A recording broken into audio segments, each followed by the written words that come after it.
Morning, Traveler. Morning, Paimon. Thought I'd come over and say hi, puffer, floaters, and all. Morning, Mualani. How are you so full of energy? Weren't you the one partying the hardest last night? That was last night. I got a good night's sleep, and now I'm good as new. Here, take this. It's your prize for completing the album. I picked yours up, too, to save you the trip. Wow! Thanks, Mualani. That was so nice. When it comes to helping people, a good guide always thinks one step ahead, right? Oh, and speaking of work, I guess our vacation's almost over, huh? Probably for the best. If I don't head back soon, I'm worried my little doggy won't even remember me. And after talking to the others, it seems like everyone is just about ready to get back. Some are missing their families. Others are going through dandelion wine withdrawal, I guess. Even Chaska seems to be feeling it. Not that she'd ever admit it, but I have noticed her gazing back towards the Flower Feather clan at night. But summer's not over yet, so I say, we squeeze a few more unforgettable moments into the time we've got left. Like another group photo. Hey, how about taking one right here? After all this time, Paimon's grown kind of attached to this place. Great idea! Why don't you spruce up this wall, and I'll go gather the others. See you over at the plaza!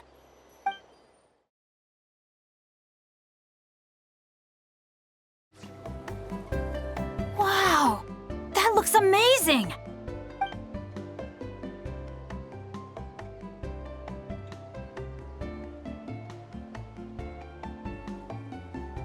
Guys! Over here! We're gonna take a picture together! Oh, not bad, not bad. You're all looking full of energy this morning. Not a trace of bedhead or dark circles in sight. Whoa! You even look out for stuff like that? Well, what kind of guide would I be if I didn't pay attention to the details? Yeah, and what kind of bard would I be if I didn't appreciate a good drink? What's that got to do with anything? Somehow, though, I know exactly what he means. Do you really think that? Or are you just playing along to keep tone-deaf Bard happy, too? I see no harm in a bit of nonsense. Here, put on this Asha headband. It's a souvenir from the rest of us.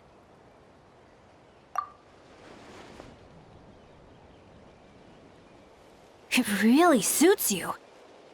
Alrighty then. 3, 2, 1. Paimon? Sorry. All that nonsense has got Paimon's head muddled. Her mind's gone completely blank. Don't want it all to end, huh? Are you worried once you say those words, the vacation will officially be over? How the... Paimon thought peacemakers couldn't read people's minds. Oh, Paimon. Don't worry, Paimon. Summer's sure to come again. Just like you said when you made that wish to the Pyro Archon. Even though we'll all be going our separate ways, as long as we cherish each other's friendship, I just know that our paths will cross again. Bennett's becoming quite the talker, huh, Professor Venti? Well, I wouldn't dare take credit for something like that.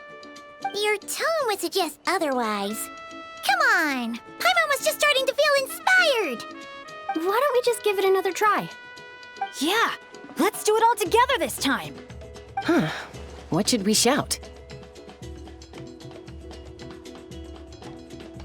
Sounds good! 3, 2, 1. Lucky Star! So, what are your plans for the future, Bennett? If you're having trouble deciding, you can always park it in the People of the Springs for a bit. Or however long you want, really. Thanks for the kind offer, Mualani. I actually went to see the Pyro Archon to tell her how grateful I am for everything she's done for me.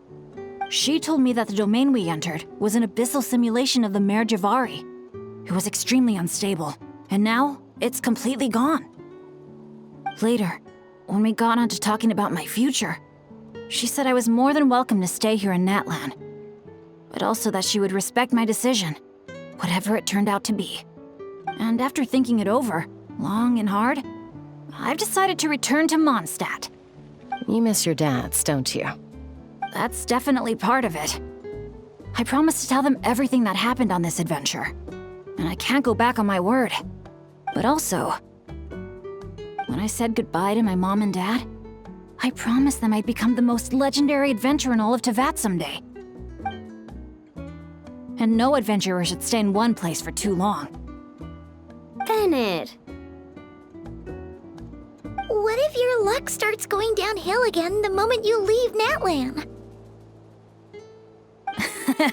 It's fine. The warmth and kindness I've experienced on this adventure is enough to get me through all the challenges that lie ahead. As I attempt to shape my own fate, I want to take that same kindness and pass it forward. That's something I've always believed in. Hear, hear! To our leader! To our leader, Bennett! Cheers!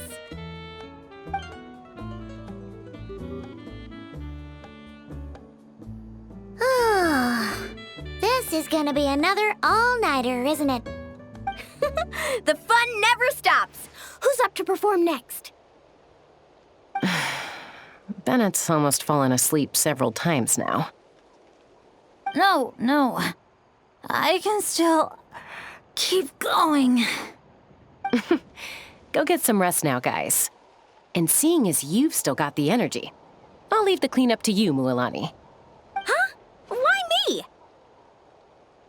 Traveler, perhaps you could join me for a walk? I know a great spot.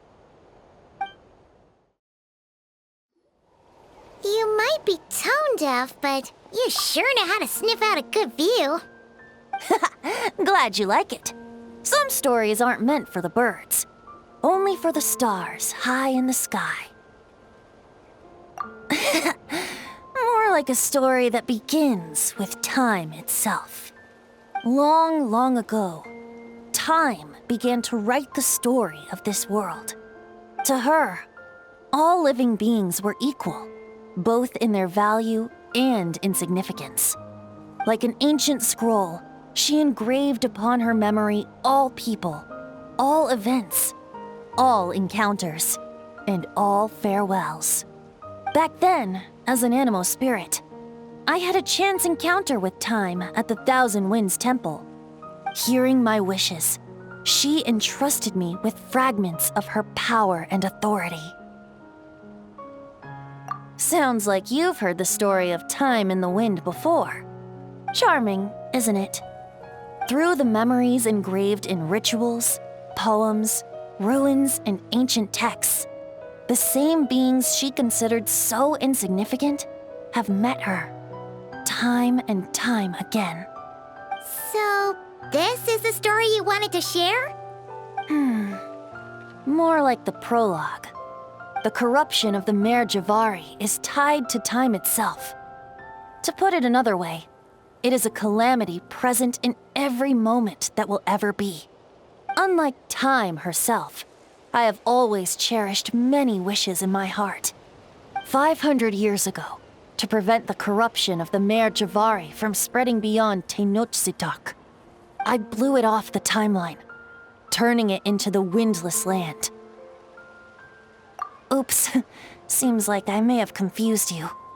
If you're asking about how the Mare Javari disappeared from Tenochtitlan 2 or 3 decades ago, there may be someone else better suited to tell that story. The Mare Javari has been the bearer of too many stories that weren't meant to be its own. I merely played a part in one of its chapters. And the choice I made 500 years ago came with a price. Some souls were unable to return to Mondstadt as a result, while others stayed to settle in this land, merging with the Monitu to become the Asha we see today. So the reason you're here in Tenochtitlan is because... Correct. I'm here to collaborate with the current Pyro Archon, Mawika. Correct again. The flame was our signal.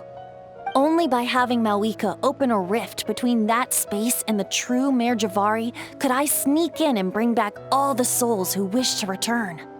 As for my little trick of bringing back memories as well, it's not the first time I've pulled that off. Malwika also mentioned that you were planning to introduce us. Looks like I beat you to it, huh? I was glad to discover that she shares my love for fine wine and freedom. We got along great. Well, it really took it out of me for a few days. In fact, I still feel pretty dead on my feet even now. Oh, really? But thinking of all the Aether mead and dandelion wine still left to drink, I suppose I can hang in there a little longer. You don't look that tired to Paimon. So, don't think you can just pull out that little excuse and we'll suddenly foot all your bills. Oh, how you wound me, Paimon. You'll hook me up with some good liquor, won't you, Traveler?